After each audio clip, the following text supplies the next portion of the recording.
Okay. All right, folks, let's sit down and organize. Did we get Dr. Heggie? Yes, he's available. We better get him, let him talk while he's on the screen. There he is, right there. Welcome, doctor. I'm going to give you a.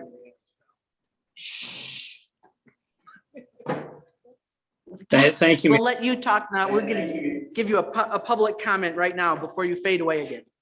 Well, thank you very kindly for your time today.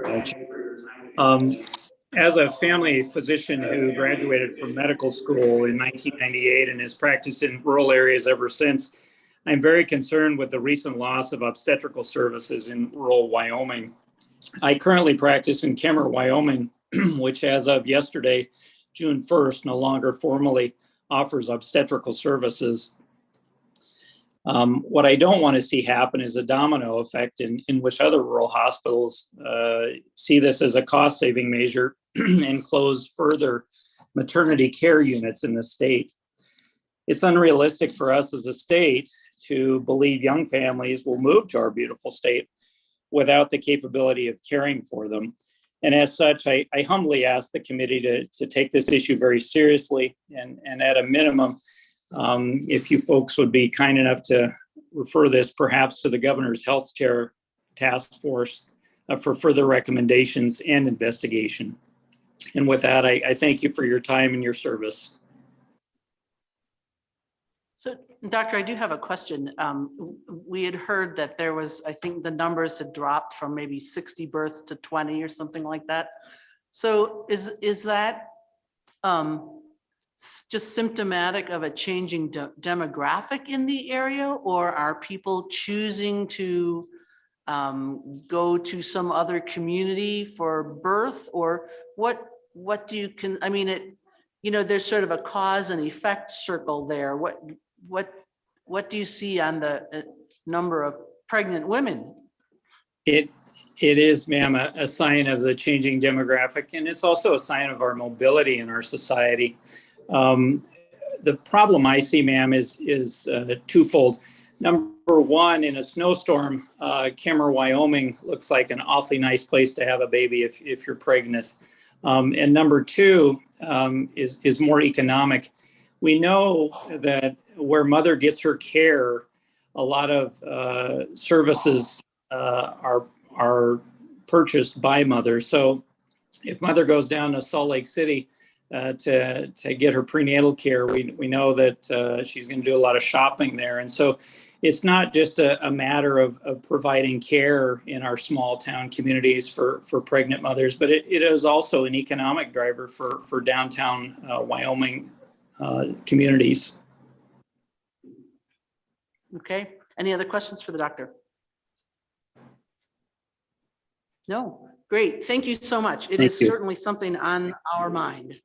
Thank you. Okay. So it looks like the next item up we have is, is there any more public comment? Okay. I'm sure we'll have some again at the end of the day, but.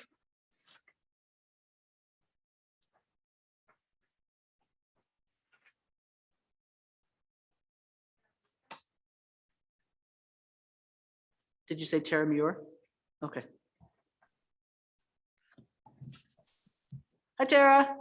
Welcome. Hi, good afternoon. You get lost in the twilight zone over here sometimes. Thank you. That's right. Letting me join in, Ms. Chairman. What have you got to tell us? Good afternoon. I'm Tara Muir. I'm the Public Policy Director with the Wyoming Coalition Against Domestic Violence and Sexual Assault. Our member programs do crisis intervention for services across the state, all 23 counties. I hope to provide a little context on the domestic violence, homicide, and pregnancy discussion that was this morning, and specifically why substance abuse and how it is treated in Wyoming is of great concern to all of us who work with victims of violence and trauma. I don't think I've heard it yet today, and I can't emphasize enough. In a previous life, I did a lot of chronic homelessness services, lots of co-occurring mental illness and substance abuse disorders. Addiction is a disease. It's not a choice. And we need to get up to speed with the medical model. This is a disease. But back to the homicide as a leading cause of pregnancy-related deaths. There were some recent headlines about that, and I can tell you there was an obstetrics and gynecology research that concluded homicide is a leading cause of death during pregnancy and the 1-year postpartum period. This was a look at data in the United States only, 2018 and 19. They concluded there's a 16% higher prevalence of homicide among pregnant women than non-pregnant women. And they specifically stated that homicide during pregnancy or within 42 days of the end of pregnancy exceeded all the leading causes of maternal mortality by more than 2-fold. They also specifically stated pregnancy was associated with a significantly elevated homicide risk in the Black population and among girls and younger women. And they quoted the ages 10 to 24 years old across racial and ethnic subgroups. Happy to send you a link to that research article if you'd like it. If we do narrow it down to Wyoming, our organization has a silent witness program where we honor and remember those who were murdered by their intimate partners. They only get on this list once there is a conviction of the murder or they also committed suicide at the time of the homicide. We have almost 80 victims on that list since the 80s. 4 of those on the list were pregnant at the time, and most recently, it was a homicide in 2019. I'm not sure if that's the one unrelated to pregnancy, homicide, or death that was on the Department of Health slide or not, but just FYI. There was also one on our list who was nursing her 19-day-old baby when she was murdered. That was back in '94. We have long known the prevalence of physical abuse, the prevalence of this abuse when an intimate partner is pregnant. That abuse starts sometimes when the pregnancy starts. We work across the state with a lot of pregnant women. They need support, advocacy, and hope, certainly not prison or even the threats of taking their children away. We just wanted to share, we agree with Dr. Mook, I think I'm pronouncing that right from this morning, that all mothers really do want to be great moms, but too often in intimate partner context, but for the fear of abusers, constant threats and violence, moms could very well be clean and living a great life. Abusers too often encourage the addiction. Sometimes they're the dealers. But we just wanted to echo Dr. Mook's testimony this morning, where she mentioned plans of safe care as a best practice. We agree with that. The risk to safety in this methodology she was describing not only look for mental illness and substance abuse issues, they also want to know the history or current or past domestic violence that has happened within that family, and referrals to our programs to help further safety planning from violence and whatever options a pregnant mom may need is critical in these plans of safe care. Clearly, we echo the needs of more beds for treatment. Of course, you all are experts on that tremendous need. And I'm happy to answer any questions. Try not to take too much time. Okay, questions for Ms. Muir? I guess not. Thank you very much.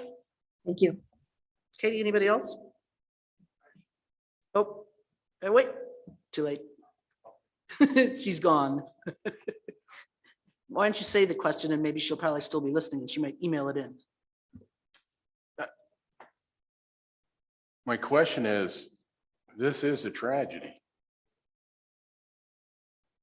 But how can we as a legislature, are we going to increase the homicide penalties? How do we fix the situation? I'd like to hear a suggestion on that, because at the end of the day, murder's murder, whether someone's pregnant or not. Are we going to make this worse? And I'm not saying we should or shouldn't, but where do we go with this from here? And how can this body solve the problem, Mr. Chairman? Ms. Muir. Thank Were you able you. to hear the beginning of that question? Thanks for leaping back in. Yeah, no, great question. I think we have to look at prevention, and we have to look at prevention within this cycle of intervention as well. So if we're talking with pregnant moms and they present with a lot of mental health or substance use disorders, addictions, we need to be able to get them services. Yeah, we have tight budgets, tight state budgets. I have to tell you that all our 23 programs across the state just got huge cuts in their next 2 years of funding. They've had to lay off staff. If there is a human being that can sit down with victims of this kind of violence, facing really complex issues, besides being really isolated in a big rural state, they can start to see hope and they can start to see a path to getting clean, getting free.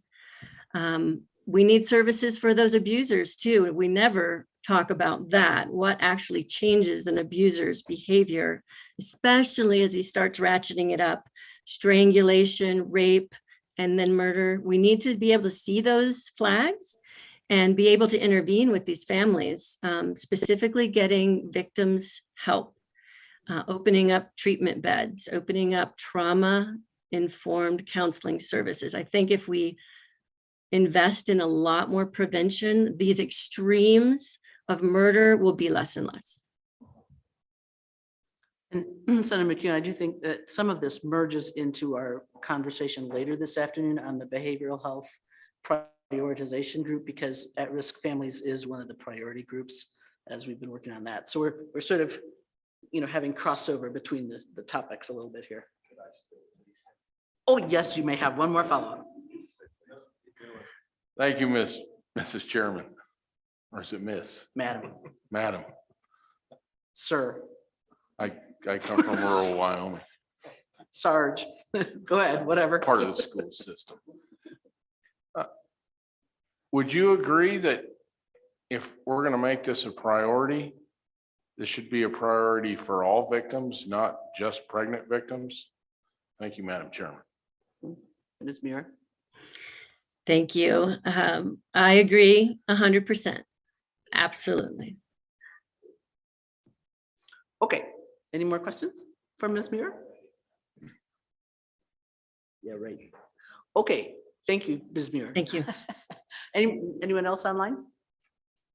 No. Okay, then let's move on to our 11 o'clock topic, Medicaid postpartum coverage, and we'll have Donna give us a little presentation first. And just remind us what it's behind number 5 in your packet. So Donna Shippen with LSO, just going to give you an overview of the fact sheet that's behind tab 5 that discusses the option of Medicaid postpartum coverage extension. So this concerns extending Medicaid benefits, benefit coverage from 60 days postpartum to 12 months. This is an option that's available under the ARPA Act to states. The ARPA Act allows states the option of submitting a state plan amendment to extend that postpartum coverage from 60 days or 2 months to 12 months for the 5-year period, April 1st, 2022 through March 31st, 2027. As the fact sheet explains, to date, or as of May 2022, there are 27 states that have already acted to extend that coverage. 16 have implemented extended coverage and 11 states have passed legislation. And if you look at the United States map at the top of page 2, it shows you the various states that have taken action on this. You've already heard the discussion of what happens in Wyoming. Medicaid funds an average of 33% of statewide births. That, of course, that percentage varies by county. Appendix A attached to this fact sheet shows you the percentage of Medicaid births by county in 2021. Page 3 of the fact sheet, table 1 on page 3, shows you what the income eligibility limits are for women to qualify for Medicaid. So a pregnant woman, say a pregnant woman without children, so a family size of 1, in order to qualify for Medicaid, she can make no more than $1,653 per month. She can stay on Medicaid for the duration of her pregnancy and 60 days postpartum, but at the end of that 60-day period, that family, assuming the infant survived, and she's now a family size of 2, for that mother to qualify for continued Medicaid coverage for herself, she can make no more than $737 per month. And as a result, about 70% of women in Wyoming are disenrolled, or Wyoming Medicaid pregnant women are disenrolled at the end of that 60-day postpartum period. I did reach out to the Department of Health to get estimates of if Wyoming were to choose to extend Medicaid postpartum coverage. The Department of Health estimates that approximately 1,250 pregnant women enrollees would benefit from that extension, and that the cost for that additional 10 months of coverage would be about $3.125 million, $1.5 million, 50% of that would be state general funds and 50% federal funds. And I'll stand for any questions. Questions for Ms. Shippen? Representative Ottman? Madam Chairman, Ms. Shippen, just to clarify in my mind with the federal poverty level, I had done kind of some calculations last night on 154% of the federal poverty level, and that came out to be for one person, $13,590. And I see here on your chart, there's 1996 family care income standard. So there's quite a discrepancy in that. It's almost double. So why are we still looking at 1996 data? Ms. Shippen? That's a very good question. Chairman Wilson and Representative Ottman, I'll answer to the best of my ability, but I think the Department of Health probably can provide more information. My understanding is that the family care adult income eligibility standard does not use current federal poverty level income guidelines. Instead, they do rely on that 1996 income standard. Okay. And I don't know the reason for that, but I would hope that the Department of Health could explain that. Okay, well, thank you. We will have the department. I did have, well, and we can ask questions specific. The department is going to also present. So questions for Ms. Shippen, Senator McEwen. Thank you, Madam Chairman. I want to ask if you're frustrated with this as I am. It seems LSO like is never frustrated, Mr. McEwen. it seems like the incentives through every program, to include this one, are not to better yourself. Because if you do get a better job and you do something better, we take the help away. So the people in my mind, we should really be helping. If they help themselves while we're helping them, we don't help them anymore. They got a 737 or 1900 or pick a number out of the air. It just seems like we're working against ourselves on some of these programs, and I'd like to hear your thoughts on that. Thank you, Madam Chairman. Senator McEwen, remember that LSO works for the legislature and they're not supposed to have opinions. Anything you'd like to say, Donna? No, Madam Chair, and Senator McEwen, I don't have an opinion on that. She doesn't have an opinion. Because she's our research staff. What? Any other questions for Ms. Shippen about the material in the packet? Oh, Senator Hutchings. Oh, you're muted still. Thank you, Can't hear Madam you. Chair. This question piggybacks off of Senator McEwen's question, as I listen to this data and the information being given, to me, Medicaid expansion by any other name, it's still, we're expanding Medicaid. And I look at just what he's saying, you know, we're going to keep you on these programs and we're going to just keep giving you money. The state's going to give you money. And as long as you're not bettering your situation, I know Donna can't answer this question, but maybe someone that's going to come up a little later can think about what we're doing. We're not making, like he says, we're kind of shooting ourselves in the foot by continually handing out instead of helping these people better their situation. So with that, maybe someone else in the audience that will come and speak later can address this situation. Thank you, Madam Chair. I do just want to add for the committee, remember, this is Medicaid expansion is expanding the population group that is covered to people who are not part of the current coverage group.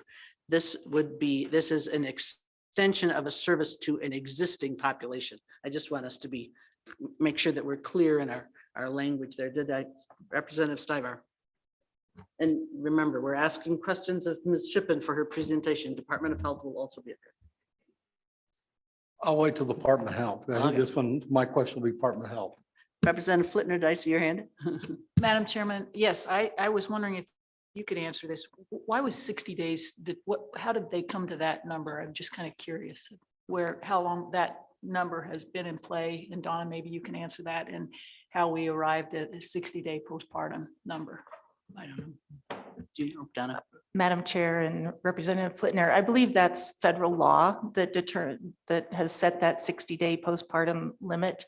States that currently, before the ARPA option, states that wanted to extend postpartum coverage beyond 60 days had to implement a Medicaid waiver in order to do that. But ARPA is now allowing states to make that change without a waiver, but by a simpler process, an amendment to the state Medicaid plan.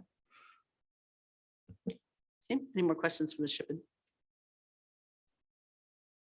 Representative Worf. Yes, Madam Chair, I guess that just made me think if we're using the ARPA money on this expansion of the program, what happens when those funds are no longer available? Does the program automatically revert back? So committee, just so you know, in the background page there on page 1, it does say that the ARPA state plan amendment is a 5-year thing. It lists the dates there. So we probably wouldn't even have it for the full 5 years because we're already past April 1, 2022. But I'm sure we can hear more from Stefan. But fortunately, unlike say elephants, women are not typically pregnant for 4 whole years. So it shouldn't affect anyone particularly. Any more on that, Ms. Shippen? Yeah, I agree with you, Chairman Wilson and Representative Worf. This option is just available for 5 years. Representative Worf. So once the funding's gone, it's just gone. So if that's the case, what do we do to the people that are in the program that still need the program when the funds are gone? I guess that's the fear I have, is that, you know, it becomes a perpetual program, even though it's scheduled to end. I just don't know how you tell people that are in a program that it's ending that they're just done. Ms. Shippen. Chairman Wilson and Representative Worf, I just want to make clear also that the 5 years that this option is available, that's 5 years it's available to states. That's not 5 years of coverage that's available to women. Under this option, Medicaid pregnant women would receive up to 12 months of postpartum coverage, and so then they would have, at the end of that 12 months, they would have to meet that family care adult income eligibility standard in order to continue their Medicaid coverage. So I hope I made that clear. Okay, and I'm sure we can get more broad-based information from the department when they come up, so. Representative Stiver. Thank you, Madam Chair. The question I have is, there's a program out there, Pregnant by Choice, and the choice Pregnant by Choice, Wyoming Department of Health Medicaid. Could we roll this into that program? Madam Chair and Representative Stivar, I'm going to have to defer that question to the Department of Health. Why don't we let Ms. Shippen go back to her seat, and I'm sure the Department of Health can answer a lot of questions. Department of Health, come on down. They also have a presentation, which is in our book. Well, actually, it's in back in your state packet. And we want, let's see, my page numbers don't seem to have, oh, page 24. Folks. Welcome back, Mr. Johansson and Mr. Fuchs. Thank you, Madam Chairman, members of the committee. Again, Stefan Johansson with the Department of Health. While we get the screen share going, I'll just provide a little bit of background. Some of this will reiterate what Ms. Shippen already presented. But as you know, the pandemic, and as we discussed this morning, the pandemic came with some new rules from the federal government, one of which is not being able to disenroll Medicaid members during the public health emergency. That applies to this eligibility group that we're talking about with pregnant women and postpartum coverage women. So essentially what we have with this particular group is somewhat of a natural experiment that what would happen if we elected as a state to move forward with a coverage extension of this group. We kind of have some natural data over the past 2 years on what that's looked like in terms of cost and in terms of utilization. It's still early, we can't study everything in 1 to 2 years, but we have better data than we would have had you asked us to present on a postpartum coverage extension 2.5 years ago. So it is, an interesting experiment that we've had, and we've had a lot of stakeholders, some legislators included, approach us over the past year or two, asking if we are going as a state to elect this to take this option that the ARPA legislation provided of extending coverage postpartum for up to 12 months. So what we have today is a little bit of an overview on what we think, what we project that would look like if the legislature decided to move forward with that, authorize the Department of Health to draft that state plan amendment, and what we project without any other infusion of federal dollars, what that would cost the state. As a brief clarification to Representative Worf's question earlier, to my knowledge, this would not be funded with ARPA funds unless the legislature decided to use the ARPA funding that's in its purview for this purpose. So what we've provided is essentially the ARPA legislation allows states this option, but it doesn't fund it, if that makes sense. So we have put this together of what we project would need to be appropriated to make this work, and what we think the additional coverage would cost. That's without any sort of offsets to other systems, savings or not, that could be seen in emergency rooms, mental health systems, correctional systems, et cetera. Those are very hard to study, but I just want to make it clear what we're presenting here is really a policy option.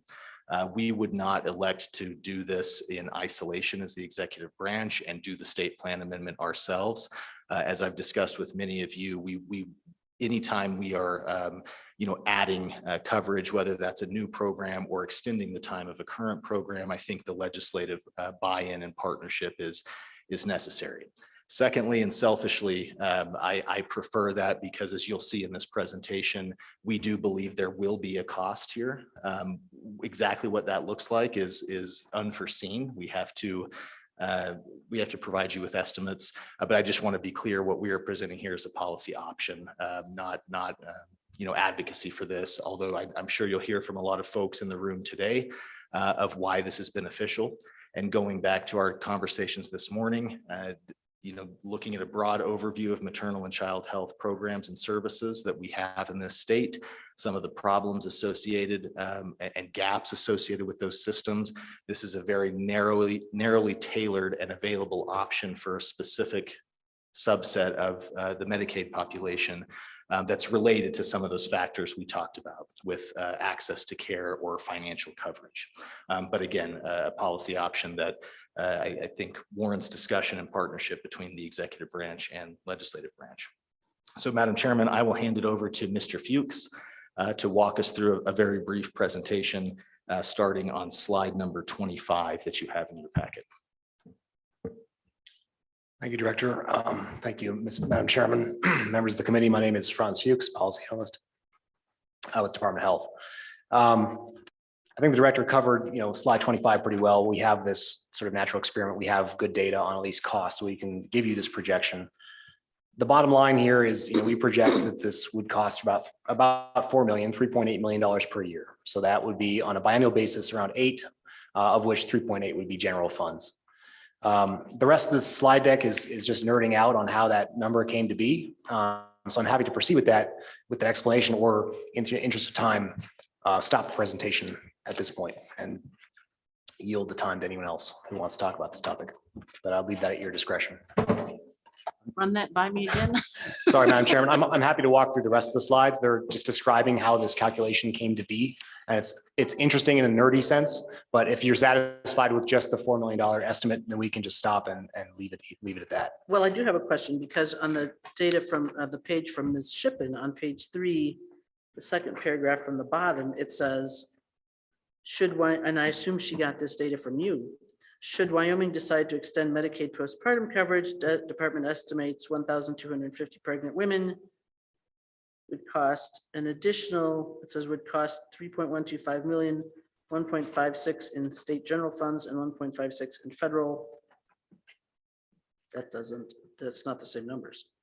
So I'm confused. Madam Chairman, I'd have to track down where that came from. It sounded like the enrollment increase is the same, so it would be just a difference in the per member per month cost. Maybe we looked at that and revised it upwards. Maybe there was just an error in communication, but I'll own that mistake, and we'll coordinate with LSO to make sure that's on the same page. But this is our update. This is our current estimate right now. Okay. What you see on the slide. Madam Chair, if you'd like me to just explain a little bit. Sure, that would be good, because that's kind of a big difference. Okay, I did base my calculations on information that the department provided to me about what the per member per month cost was for postpartum women. I calculated based upon extending benefits an additional 10 months from 60 days to 12 months. And the department, I believe, the estimates they sent me, I believe, were the cost of 12 months of coverage. So I think that may be the difference. And I don't know if that makes sense to the Department of Health or not.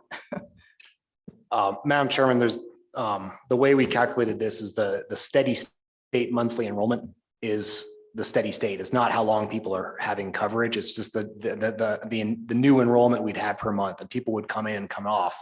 It's not necessarily related to that 10-month time frame. So I can explain this more, but I think maybe the methodology I don't know what exactly happened, but this is the estimate that we have. Okay, that's right. We don't need to drill into that right now, but we'll just make sure we get that tightened up. Representative Connolly. Thank you. So if we're not going down the route of going through all of the slides, but I'm curious about the outcome. You called this is a natural experiment. It's rare that we are able to look at the impact of a natural experiment, and we have one. And so this one here is that a group of individuals who would have been taken off of Medicaid are now on, and we can see what has happened to them because they're off. They've been off now for a year. So do you have evidence about the health outcomes of those moms and babies a year later than those 3 years ago, or whatever year you want, before they were able to have this coverage? Madam Chairman, Representative Connolly, we do not have any information on outcomes. That's something we certainly could study, given this, the natural experiment. I would prefer more time to be able to see how things play out over time. I think health outcomes don't just change overnight. I think for example, the death review, that was 2020 was the last date reviewed, right? When we get 2021, 2022 data in there, that might show us some income, potential impact on maternal deaths. We could also look, of course, at substance use disorder rates and mental health, behavioral health conditions and other health outcomes. But I think it would be prudent to kind of look at, given the way health changes and the way claims lag occurs, I don't think we have the time right now in terms of the experience of this experiment to actually make any firm conclusions about health outcomes. My understanding was from Dr. Bush that I thought, though, that there was some information on like mental health costs that were less or that were covered under Medicaid that otherwise weren't, or is that not part of what we've seen for the last couple of years? Madam Chairman, we can certainly follow up with Dr. Bush and provide that information to the committee.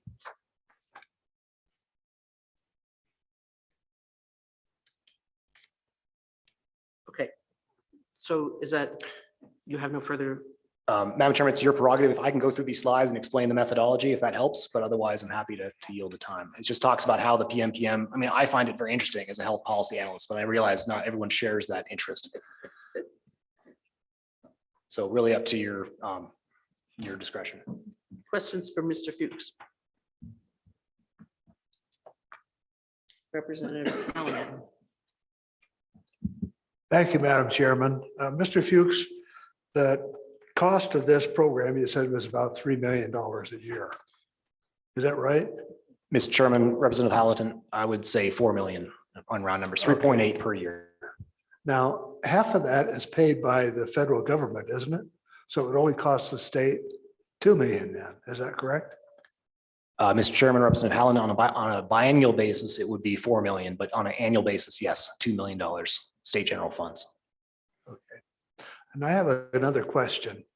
Am I correct in saying that we could have this program simply by having a waiver to pay this for pay it for a year? Madam Chairman, Representative Hallinan, it's actually easier than a waiver. It's just a state plan amendment, which is much simpler than a waiver. So administratively, it's relatively straightforward. And it would be through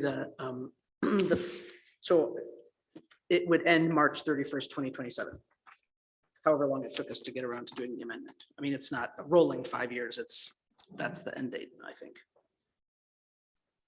So I had, the question would be, if it was done by waiver, would the state still be obligated to pay half of that?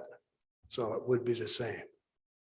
Madam Chairman, if I can clarify, Representative Hallinan, that as LSO presented previously, states that have elected to extend postpartum coverage prior to this option being available did so through waiver mechanisms.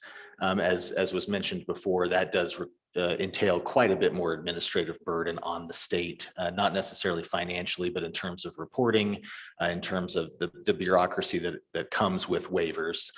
This ARPA legislation allows states to extend this coverage instead of using waivers, to just do it through a state plan amendment, which is much more administratively simple. But the cost share between the state and the federal government is the same. It's in Wyoming right now, it's a little bit higher because of the public health emergency, but in general, we're a 50-50 state. Did I see a question down at the other end? Yes, please. Two questions. How much time do we have left on that 5-year period? And then secondly, I know you don't have any data on outcomes, but why would 1 year be better than say 6 months? Or, is it just because 1 year just allows that much more time to have that much more of an effect? It would be hard to make a decision without the data on outcomes, I think, to extend it, how long to extend it for. Does that make sense? Madam Chairman, Representative Flintner, it does make sense. And I think at least my understanding is that the option is available to extend for up to 6 months. I'm not sure exactly what that magic point would be. I think many states that we saw take advantage of this opportunity or elect for this extension early on went for the maximum, but that doesn't preclude the other options of potentially extending it from what we have currently at 60 days to 90 days or 120 days, 180 days. We can certainly, as Mr. Fuchs mentioned, we can and have looked, and I know the Medicaid team have certainly been diving into the claims data, looking at utilization, looking at some of those outcomes we can pull out of why this might be beneficial on the health side of that population. But as Mr. Fuchs mentioned, it is early on, so we caution against overgeneralizing what those outcomes might be with such a short time period. Committee, I'm wondering whether to just make good use of LSO in the summer when things are less busy, if we might not entertain a motion to have a brief little bill drafted to amend the plan in this way, but then we've got 2 more committee meetings ahead of us, and we can get the Department of Health to give us some better information on the outcomes. And, and that way those things can happen in parallel. They can gather outcomes information.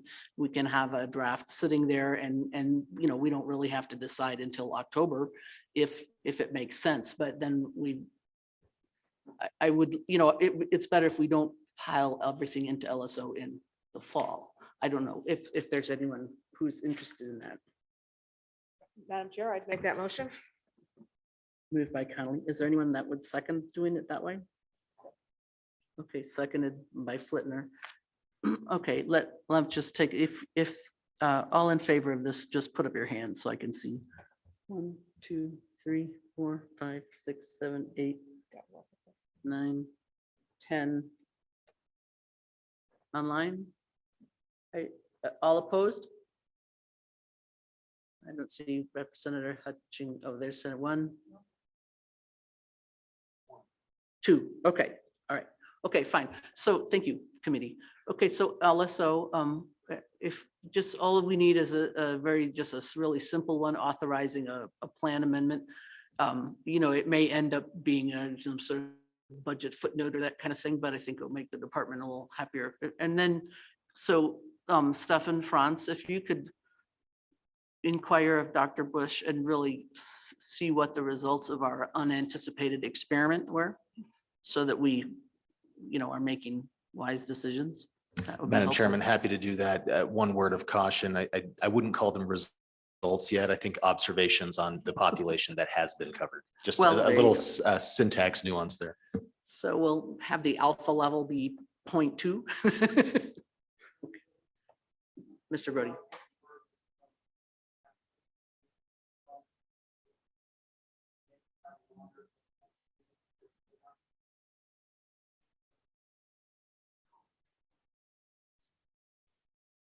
Sure, as far as the research, but we don't need to do a waiver ourselves because of this thing. Okay, super.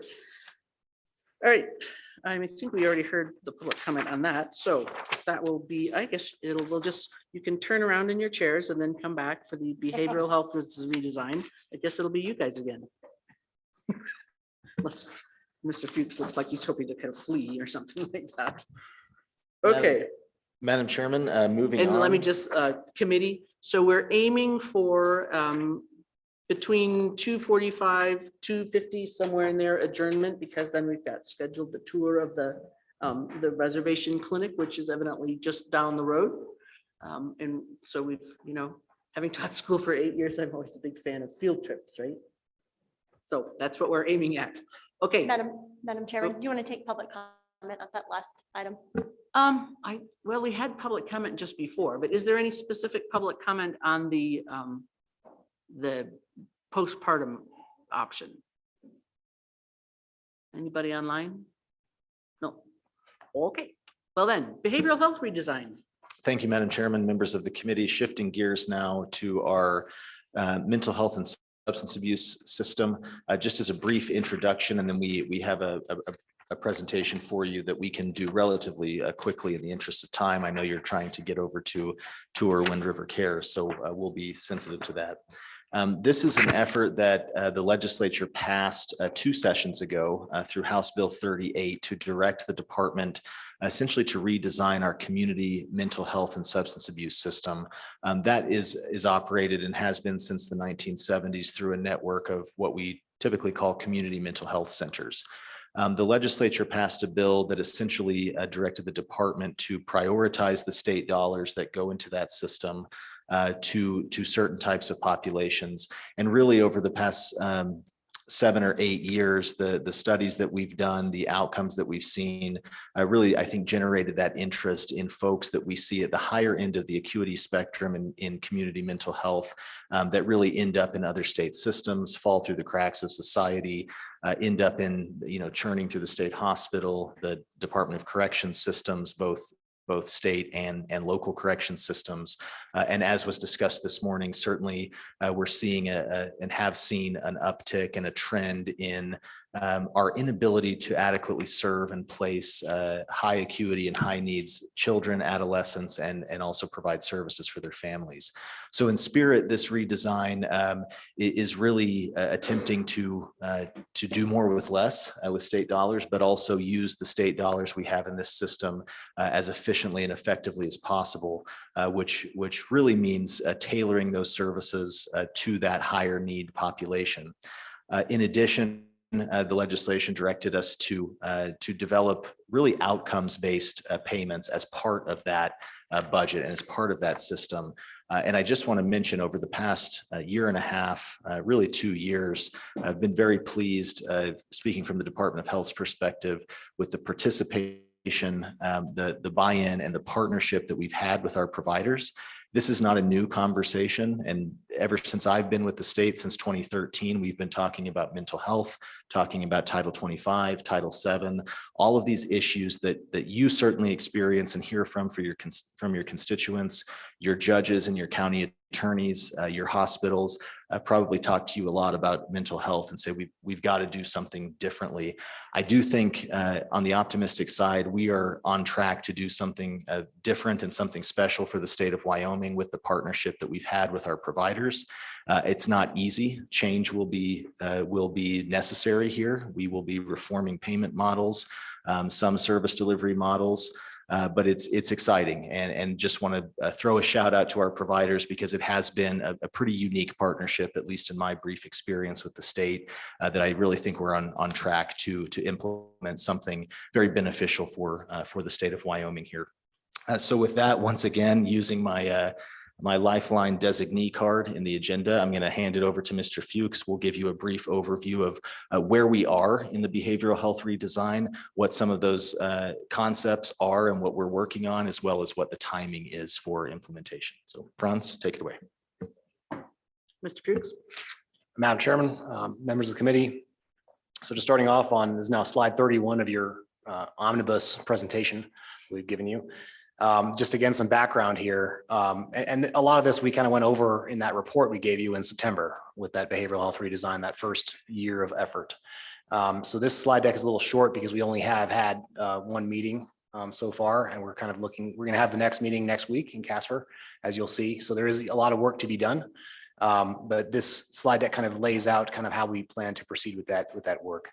But just by background, you can see on this slide what we're talking about. We're talking about the roughly $100 million of state general funds and federal funds that we spend a biennium on behavioral health services that we contract as a state with our network of community mental health and substance abuse centers.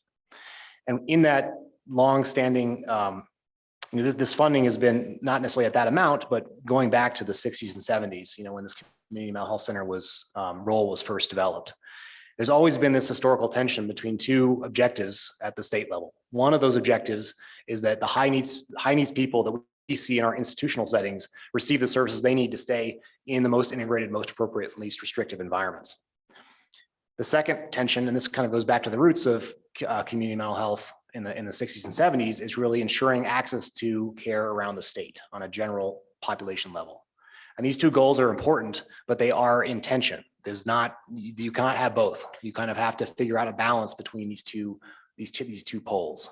So how do we, the point of this whole effort is looking at this procurement process. How does the state contract for services? How do we balance these two objectives? Just as by view, from our perspective as a Department of Health, this kind of shows the funding flowing, on the very left from the state of Wyoming and the federal government, how it flows through our various programs. You can see Wyoming Medicaid at the top, Behavioral Health Division at the bottom, and then the various providers around the state and roughly the magnitude of those expenditures. So what we're talking about is the $52 million going to community mental health centers. That's coming from both Medicaid and the Behavioral Health Division. And then broken into, you can see outpatient and residential there. That's really the focus of this redesign, is how are those dollars spent? What is the state getting for those dollars, and how do we balance those objectives? Our desired end state, when we were talking about this with the steering committee, we're not trying to solve world hunger. Behavioral health will continue to be an issue. We're not going to be, these end states for this redesign are comparatively modest. I think they are ambitious, however, despite their scope. And the first end state here, we want people in state institutions, that includes Department of Health, DFS, and corrections, to be actively pulled towards community treatment by providers. And that increases the effective capacity on the institutional side, which potentially might allow some savings on the margin. And what I mean by that is, if the state hospital can turn over its beds more quickly, we can serve more people at the state hospital without having to add more beds. So that increases the effective capacity. If Department of Corrections experiences less recidivism, doesn't have to outsource prisoners to Missouri at a marginal cost of $52 a day or whatever. So there's some costs on the margin that may be able to be saved if these institutions are operating at peak performance and in concert with the community system. And there may be some potential to share some of those savings if we can demonstrate that with our community partners. I think that would be a wise thing to investigate in this redesign. So that's really our first end state. And I think the difference is we're using the words actively pulled here. And that's a little different because right now, in many cases, there's a lot of care coordination. There's a lot of pushing, out of the institution. We want the providers to be pulling. We want them to be hungry to serve these clients and actively trying to get them out. We want the problem to be that people may not be staying in the state hospital long enough to be clinically, necessary. That would be a good problem to have. So we would like that. That's kind of, it's a really meaningful choice of words there. And it really changes kind of how the current system would operate. The second major end state here is that high needs people who are in the community but are not inclined to treatment don't fall through the cracks. So these would be people, many cases would be homeless, not going, to see their provider, not taking their medication. We would like providers to actively seek out people in the community and find people and really try to get them, the treatment they need. And ultimately, we'd like recidivism for people in the community to decrease for both Department of Corrections, DFS, and Department of Health. And the final end state we'd like is that outcomes tracking is meaningful, prioritized, timely, granular, and reliable. Each of these words has a very specific meaning. But I think we'll talk about the outcomes on the next slide. But we would like very outcomes not necessarily meaningful in a clinical sense, but meaningful to the layperson. What is the state really getting for its dollars? What are the outcomes like being housed, not being in the state hospital, not being in jail, going to school, having a job? Those are the kind of outcomes that we really want to focus on in this redesign. Representative. Madam Chairman. Mr. Fuchs, what is granular? Madam Chairman, Representative Ottman, so by granular, we mean that outcomes are focused on individual people, not necessarily outcomes on a community center level, like this community center has an X% recidivism, but we want to know that Joe Smith or Franz Fuchs, who was released in the state hospital, is employed. And every month, which months is he employed? And then when, I decompensate and go back to the hospital, the state should know that. Right, so by granular, I mean on an individual basis and a monthly basis. Representative Stiver.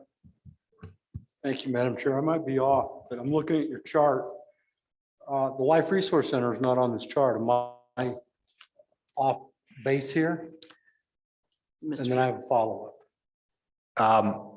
Madam Chairman, Representative Stiver, that's a really good catch because the mission of the Life Resource Center is changing to be more behavioral health oriented. It historically has served IDD, people with intellectual disabilities type population.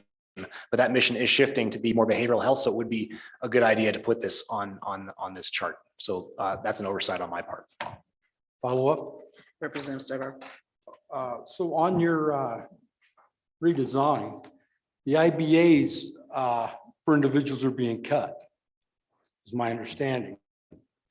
So you have an individual that's going to move, that's been institutionalized for however long, moves to assisted living or apartment on his own where there's only very little care.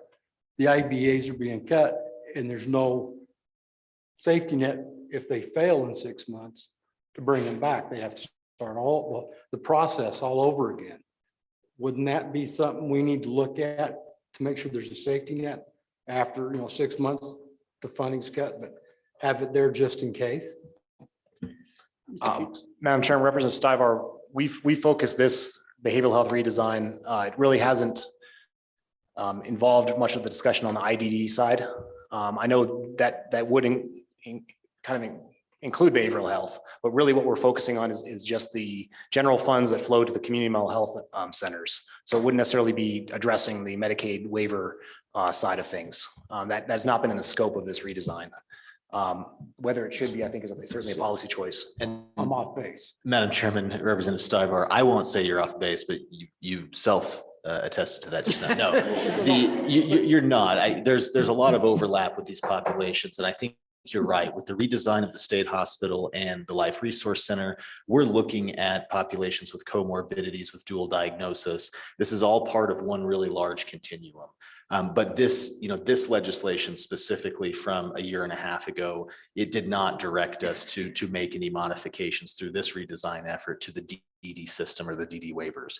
That redesign, as you know, started with previous legislation in 2014 to redesign how things were funded, created the supports waiver, made modifications to the individual budget amounts, those types of things. So this, for the time being, this is separate and distinct reform effort, but point well taken. There's tons of overlap with the populations for sure.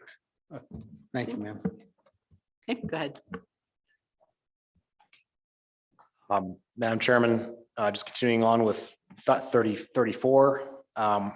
So with those end state goals in mind, we've begun the process last year with the passage of House Enrolled Act 56. We made a significant progress. There's a lot of work to be done. We reported to you on that progress in September. There was, mostly on surrounding sort of narrowing or putting some flesh meat on the bones as far as the eligibility definitions, really defining some of those outcomes the state cares about, and then looking at transitions. How do we hand off people from the state hospital to your local community mental health center? How do we deal with people that are in crisis in the community that may need to go to the community mental health center? Those are the kind of transitions that we're talked about. But really the elephant in the room that remains is on the payment model. That's a huge item, right? And so that's what remains before us. And I would say this is probably the most complex and most difficult task that we have. Last year, we did reach a general agreement on kind of thinking about payment into 3 separate buckets. So we'd take 40%, for example, or approximately 40% of the, approximately $100 million of biennium and put it towards fixed payments, which would be very similar to block grants. We would take 40% and channel it towards service-based payments or basically earned on a fee-for-service basis or some other mechanism. And then 20% would be put into this bucket of outcomes payments, which would be payable upon the achievement of designated outcomes by on an individual level.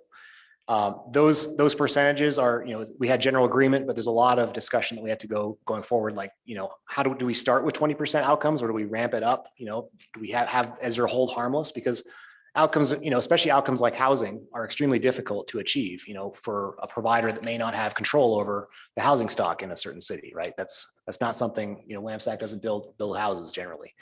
So there's this calibration that has to happen. We have to dial in the outcomes such that the providers are incentivized to make those happen to the best of their ability, but they're not being at risk to the point of ruin if those aren't achieved. So there's really a balance to be struck on that particular element. We also discussed at the steering committee meeting some system design principles. So these are going forward, what kind of, along with the end state, what are some principles we want to use in governing how we redesign this system? And the first one here is maximizing federal and other third-party funding. And the idea is, there is a pie that exists of general fund. If a lot of that services can be diverted to For example, Medicaid, that pie can grow, that the amount of money available to providers would increase, and we can make more investments in the system. That does mean, and so basically, instead of paying $1 for a general fund for services, we'd pay 50 cents a general fund and match it with a federal 50 cents. And so that economizes the general fund. That does imply some design principles. So one is that all eligibility applications and claims payments would go through the existing Medicaid infrastructure. Just like, Medicaid receives claims from providers, we would receive, design the system so that service payments would flow through that system. So we could account for it and figure out on the back end, should Medicaid pay for this claim or should the state pay for it?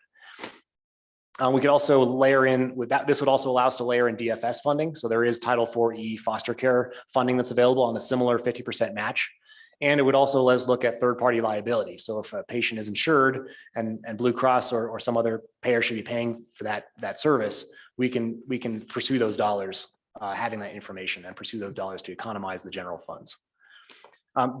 This does require investment. So there would be one-time investment requirements in systems, not only at the state level, but on the provider level. The providers need infrastructure to do, for example, eligibility processing. They need, staff members who may need to be trained up on how to get a streamline eligibility processes, screen people for Medicaid eligibility, on a regular basis, things like that. So we would, through this redesign process, try to come up with a requirements list and say, at the end of the day, we need X ARPA dollars, likely.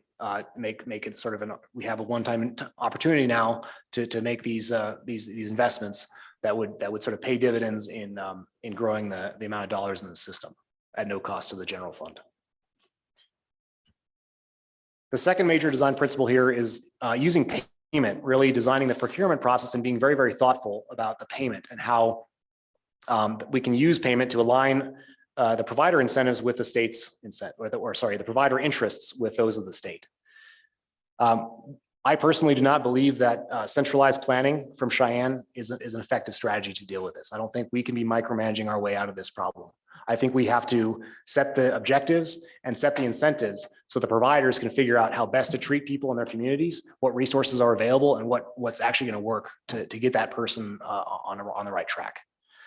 So really, we're talking here about those, for example, those payments for achieving client outcomes that directly incentivizes the providers to do things, that are good for the client and good for the state. We could also do things like paying for beds. Instead of paying for beds, we pay for maybe an acuity adjusted episode rate or something. There's all kinds of different ways to pay for things. Every way you pay for something has different, problems and features and bugs.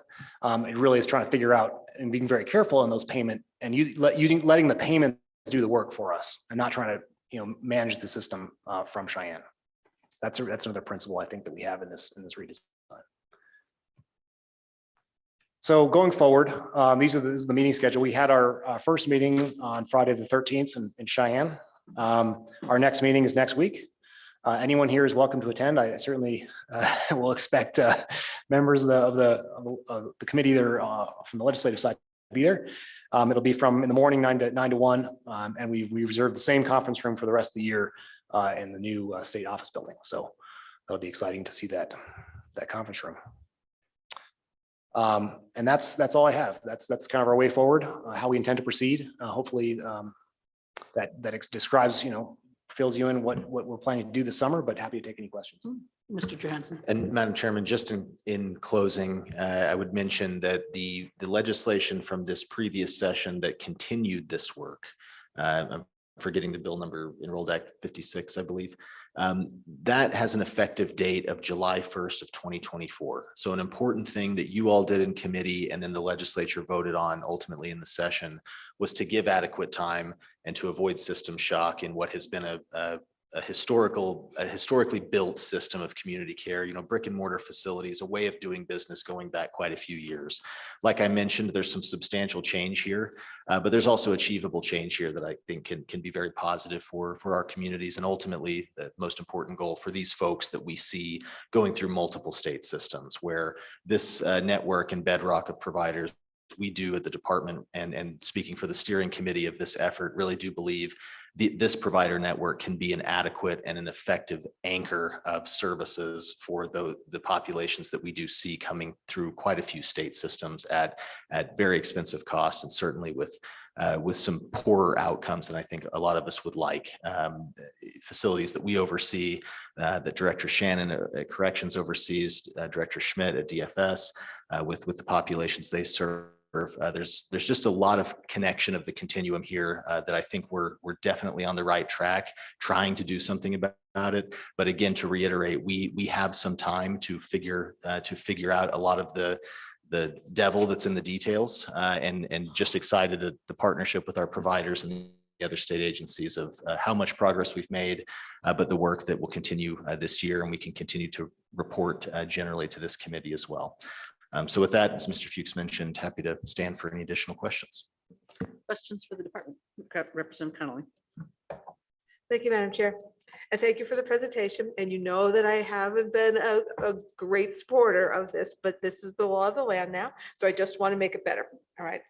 So my question, and it goes back to just 20 minutes ago, in regards to our conversation about pregnant women and expansion of services. And in particular, we talked about pregnant women with substance abuse disorders. And I'm curious about where do those, and there are even two distinct populations, fit in terms of priority populations. Mr. Madam Chairman, Representative Connolly, I'll answer generally there. In terms of some sort of eligibility criteria like being pregnant or being a veteran, that's really not part of the population definition, but that's not, in my mind, exclusionary. It means we have basically 4 or 5 categories in the statute that define priority populations. Acute psychiatric, which think of your Title 25, your state hospital populations. Your corrections involved, Title 7 forensic commitments, folks who are coming out of prison or jails or in forensic commitments or a criminal justice system locally. Next, we have high needs children, adolescents, and their families. So again, I'm thinking of this simplistically, but I like to think of the populations that we share, certainly with Director Schmidt and DFS, that we see needing access to psychiatric residential treatment centers, and also the family needs that could be behavioral related that come with that.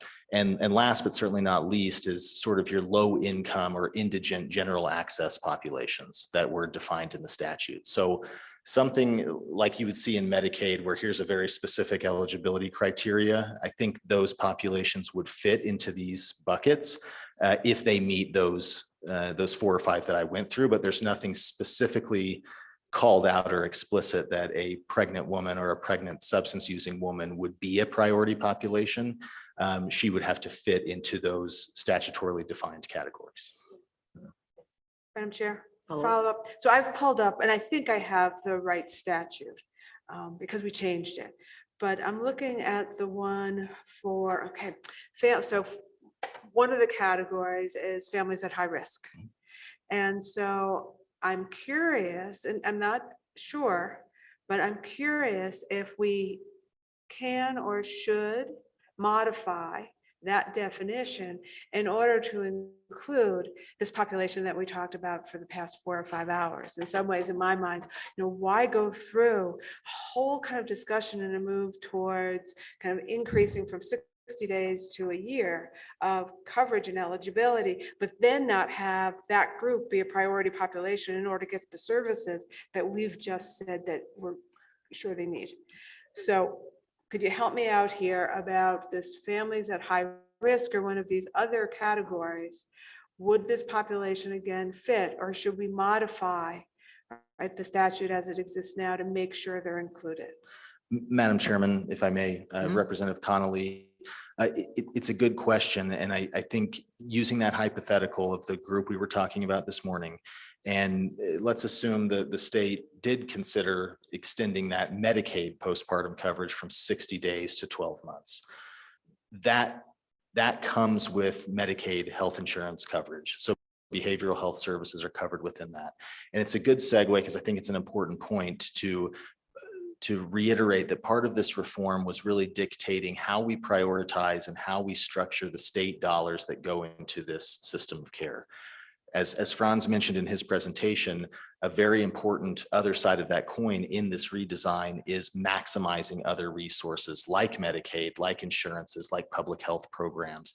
So the idea is, while we are, to be blunt, it's more restrictive with the state funds of who should be served, because there's a balance here. Serve everybody and have general access. And I don't disagree with that concept at all. We want access to these types of service for anybody who needs it. But as we've had over several years and decades even, that comes at the expense of being able to target resources and services to the populations that we're talking about within this redesign. The populations that I see come across my desk that we don't have anywhere to place them, or services maybe out of state at $1,000 a day that we can access, that we're trying to reform and redesign this system to accommodate more of those. So it really is a balancing act.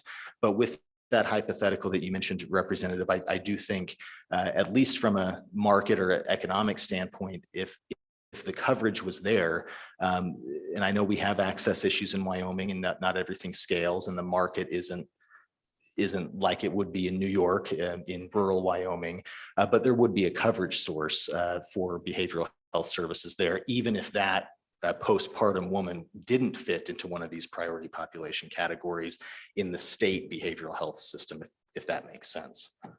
Madam Chair. I'm not 100% sure it makes sense yet, to be honest with you. And so I'd just like to make sure that the populations that we're talking about this morning, and we're going to have two of them, honestly, where there is an overlap, where some would be Medicaid eligible. And what you're saying to me is, because they're Medicaid eligible, right, they fit into a different way of thinking about our community mental health centers, because what your redesign is really about is thinking about the state dollars and making priority populations for the state dollars. So is that an accurate assessment? And then I want to talk about the state dollars. Madam Chairman, Representative Connolly, briefly, yes and no. I think I'll give you another example. Years ago, we melded together our Title 25 system with our Medicaid system for a very similar reason. We wanted to know and really be agnostic. If someone gets committed civilly in psychiatric distress, in crisis, no one should care what the pay source is, right? And treat Yes. and provide different services or provide different coverage. But the reality is there are coverages that folks have, whether it's Medicaid or private insurance or what have you, that can on the funding side cover costs. And so the reason we leverage that technology and that infrastructure in Medicaid and Title 25 is to be able to better know that. And that doesn't mean that when someone goes to the Title 25 system and their Medicaid that they're treated any differently, but the way the state works out the payment and the coverage on the back end is different, and we're able to maximize resources so that we're not burning state dollars that could have been given for additional services to someone who had coverage. So I think we're close to being on the same page, but I see the tension you're referring to, which is if we just take the state system in isolation and say we're going to prioritize state dollars, and whatever happens in the private market or whatever happens in Medicaid or whatever happens in TRICARE, that's up to them. And I don't really see it that way. I really feel like what the legislature has done and what the work groups and steering committees over the past couple of years have done is identify at a high level who are these populations in behavioral health populations that we really from multiple state perspectives, multiple systems, see rising to the top of that pyramid of need, and that the state is not meeting those needs. And that's really the genesis, I think, of those 4 or 5 groups, including low income, uninsured folks that were defined in the statute. So it really is that balance between, let's give grants that anybody in our communities can go get help whenever they need it on a sliding fee scale, and a completely 100% exclusionary prioritized system. I think this is somewhere in the middle. I'm sure, just Director, I'm following you, but one area that I somewhat disagree with is the notion that the committee that is working right now is high level, that instead it is actually goes much more to the granular level, that's why we gave you an extra year in implementation, 2 years down the road, to make sure that those really individual level pieces are put together well. And one that I'm really concerned about is to assure that pregnant women with substance use disorder are able to get the services that they need, including those from community mental health agencies. And so I'm unsure whether or not it should be our committee's responsibility to modify the statute if need be, or to have your committee come back and say to us, we need that. And so that's my final question to you is your committee coming back to us? Because I don't think you can introduce legislation. Are you coming back to us with more modifications to the statute? And if so, then I'd like to have this put on your agenda as well. Madam Chairman, Representative Connolly, now we're on the same page. And yes, that steering committee and the legislative I believe it's a subcommittee that was established does have to report back to committees for any sort of statute change. So that we will make sure to note this issue in particular for the next agenda item or the subsequent agenda items for our meeting. So apologies for my remedial nature. I didn't understand the question at the beginning. Well, and Stefan, to follow that, Representative Connolly, I'm wondering whether, you know, as a person who in a past life spent time scheduling, some of the issue is you're thinking, is there going to be time to see this pregnant woman if we're focusing on the folks just out of Rawlins, let's just say. And I think we did receive a year or two ago data from I remember from several different of the programs giving a sense of what their breakdown was. I mean, I think, I mean, I'm just making this up because I don't really remember, but if half of your clientele is Medicaid or private, you know, some other private insurance, and the other half is the general fund, then it's not like you're filling up all of your appointments with you see what I'm saying? So I think that probably varies by program. But they certainly, that's how we got the last bill brought back to us. Go Chairman Baldwin. I would just throw into this mix, and I'm sure that the director would coincide with this, is that Representative Larson, Chairman Larson, myself are taking part in this committee. And we are part of a separate committee, the Behavioral Health Committee. There's monitoring. If there is any legislation that does come forth identified, it will be then met by Representative Larson and myself in our committee, who will move that forward. So that's another means. So it may not need to come back to this committee to start with, it through that committee first, and then we'll come through. So I absolutely. Okay, where we, I lost track of where are we on questions, or did you have more to say? Madam Chairman, we will just stand for any additional questions. It is an extended drum riff. Are there any more questions for the department? I guess that's where I was. I see none. Thank you. We'll see you again tomorrow. Okay. Seeing as we have a little bit of time left, is there any public comment on this particular? We don't have that, I don't think, on the agenda, but extra. Oh no, where there is public comment. And the behavioral health redesign. Oh, Ms. Somerville.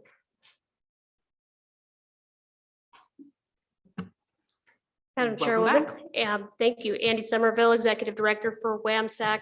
My comments will be very brief, which is we are working very well with the department, and there's a lot of hard work that's going to go on this summer, and we're going to get into very, very detailed logistics on how to make all of this work. So it will be a lot of fun for all of us at those meetings.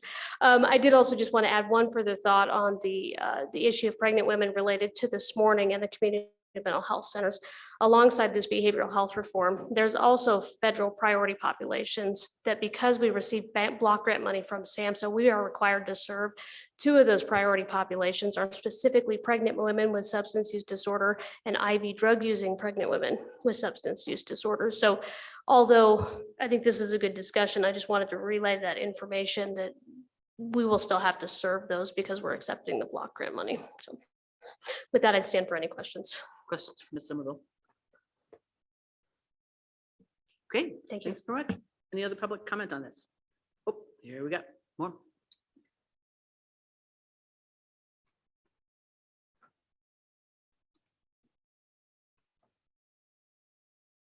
Good afternoon. Good afternoon, Madam Chair, members of the committee. Cheryl Folen, legislative advocate for the Wyoming Association of Addictions Professionals, and I'm also a private practice provider in Rawlins.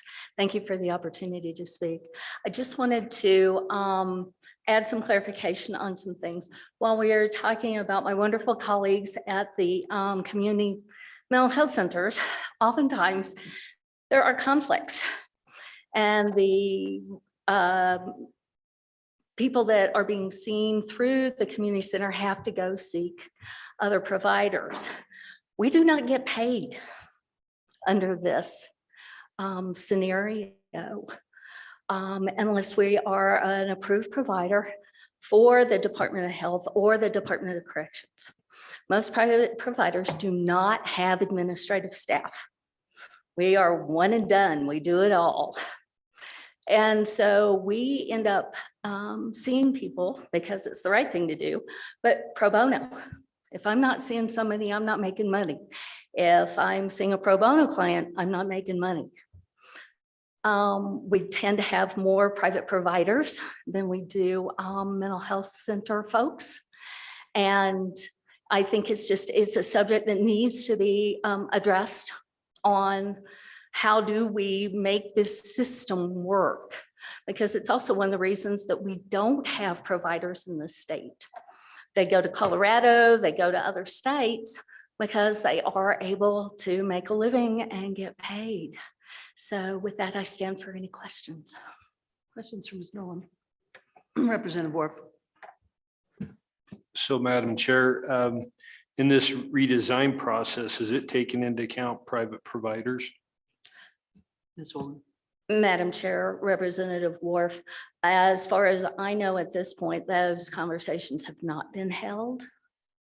That it is specifically community mental health centers that are the focus of this particular legislation.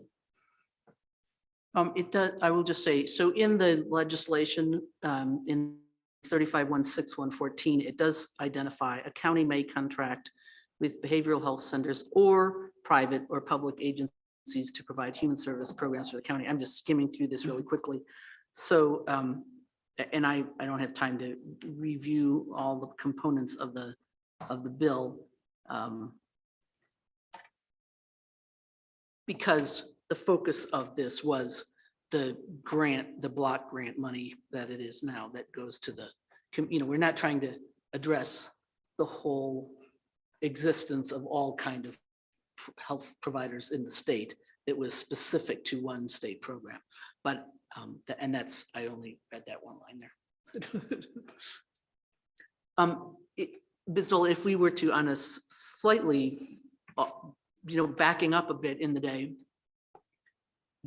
if we were to extend Medicaid coverage postpartum, would you personally anticipate providing more mental health and substance abuse services to postpartum women? Madam Chair, yes, we do. Absolutely. So that would be a good thing from your perspective as far as being able to provide services to people.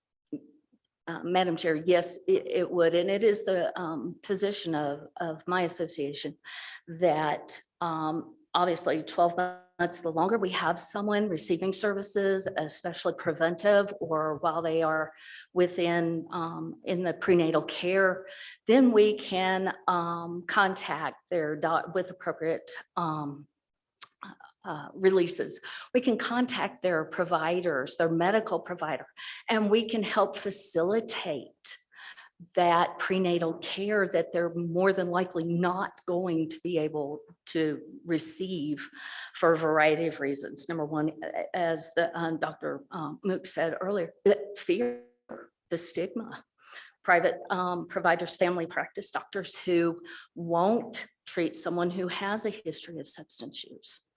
And so that would fall towards the mental health provider and substance professional, substance treatment professional to assist those women in a multitude of ways. Okay, any more questions? Great, thanks for coming. Thank you. Director Schmidt, did I see you earlier attempting to get up and spring forward?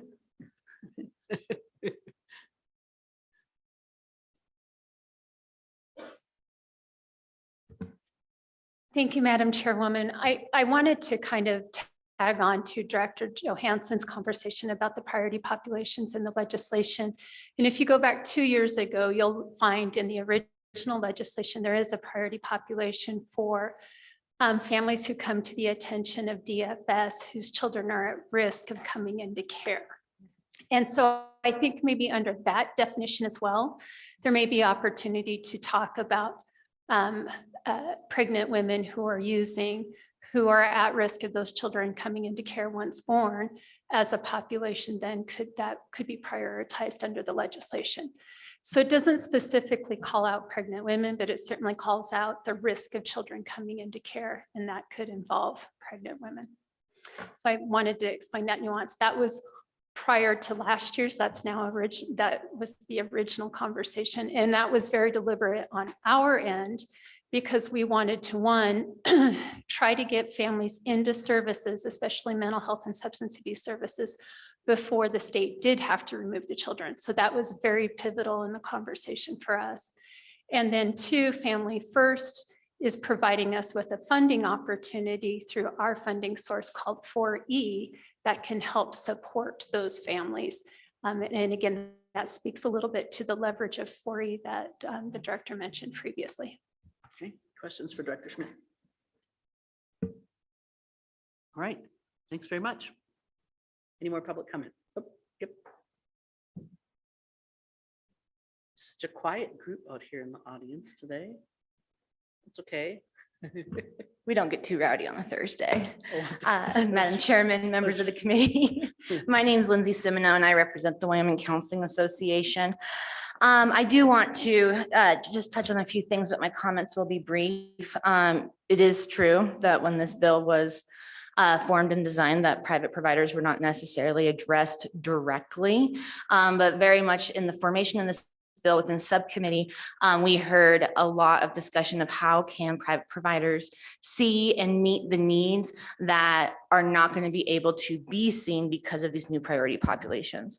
So private providers are being considered within the process, not directly within the bill.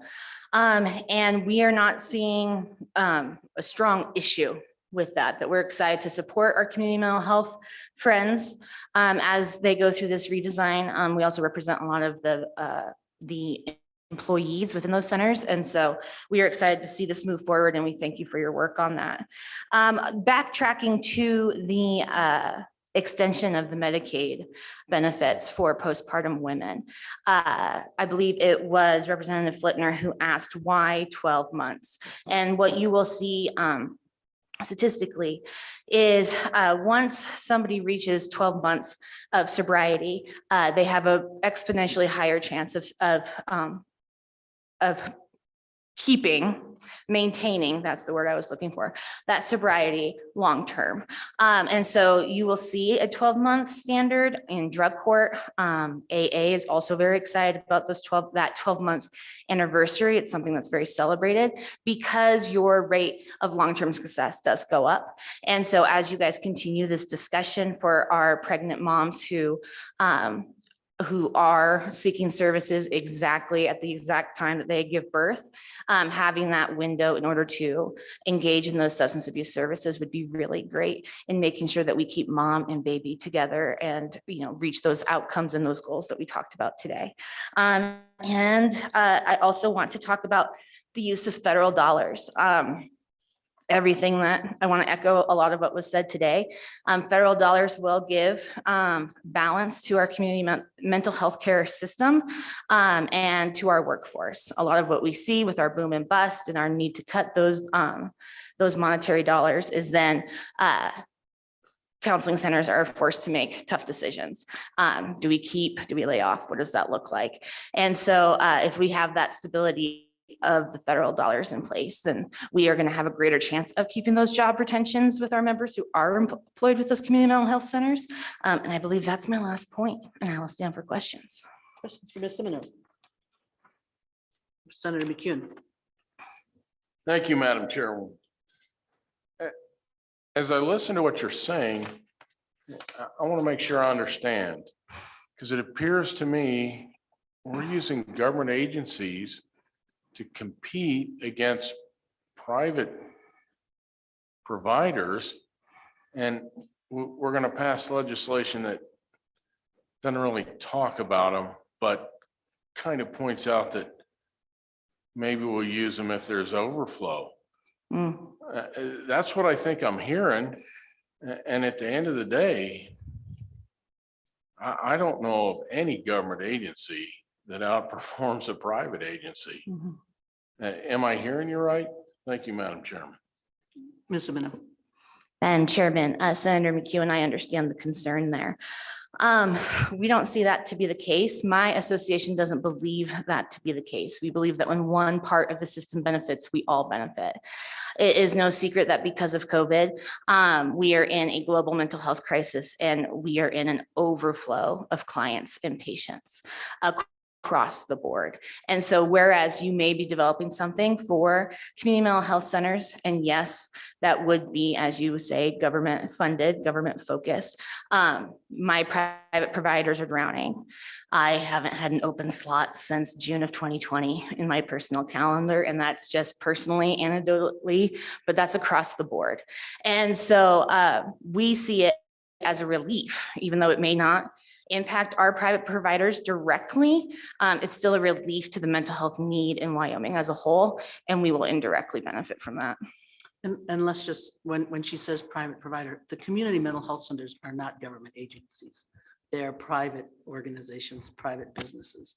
And so what we're doing with our state dollars paying them is just like when TRICARE pays a doctor in the community.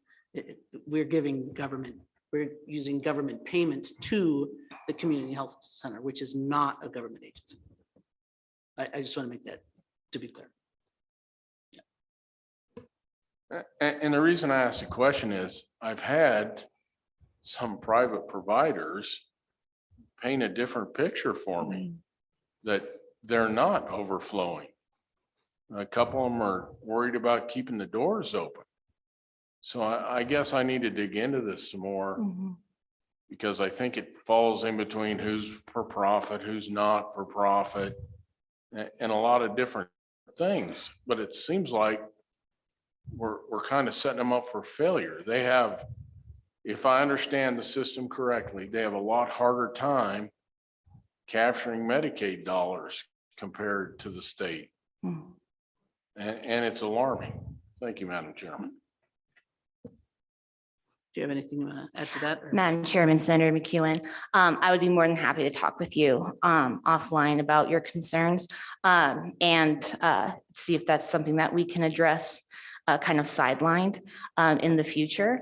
That is, I would stand by my testimony and what my association is saying at this time. Okay, any more questions for Ms. Semino? Okay, thanks. Any last public comment? Okay, then committee, just before we adjourn, so the next item, and we've got just about 8 minutes to get there, which I guess is plenty. After your number 8 in your packet, it says tour of Wind River Family and Community Healthcare Clinic. It's got the address. It does note on here, I see masks are required to be worn at all times while in the facilities.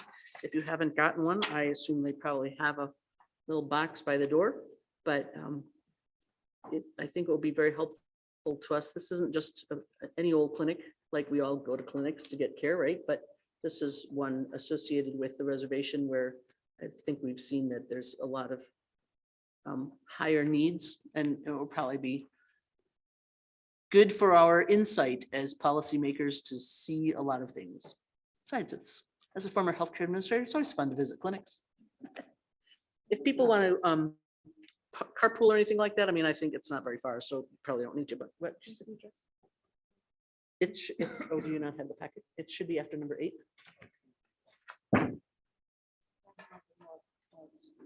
Madam Chairman. Which there, if you do a I'm search. sorry, I hear a voice. Where is it coming from? Madam Chairman. Oh, look, yes, Lord. If you do a search, there are 2 facilities. I'm just curious which one, what's the address? Right, so we've got, after your number 8 yellow paper in your packet, it's here, and it's 511 North 12th Street E. There's a little paper. Okay, so the committee is recessed until 8:30 tomorrow morning.